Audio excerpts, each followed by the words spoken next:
Guys, good morning. Ako ngayon ay magwo-walking.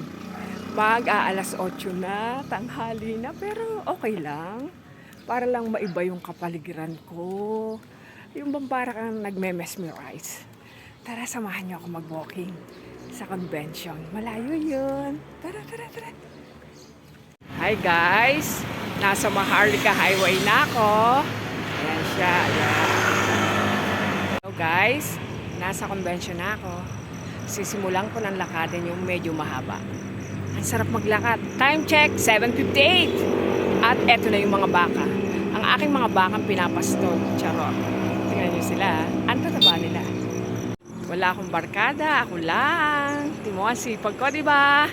Sana magawa ko to araw-araw. Okay, simulan na nating maglakad. Guys, medyo hinahapo na ako at medyo pinawisan na, malayo na nalakad ko. Alam nyo, ang dalang ng tao. Ako lang at saka yung apat na yun. Ano ba yan? Tanghali na kasi yan. Tanghali na kasi. Yan guys, so yun pa yung kahabaan. Tapos may paahon pa dyan. May tao doon, yung apat na tao na yun. Yun. Family yun, nagpipicturan. Guys, yan. Nalakad ko yan. At narating ko ang dulo. Guys, nasa tuktok na ako ng convention. Natapos ko siya. Galing ko na, di ba? Kaya uuwi na ako. Tara, baba na tayo ng bayan.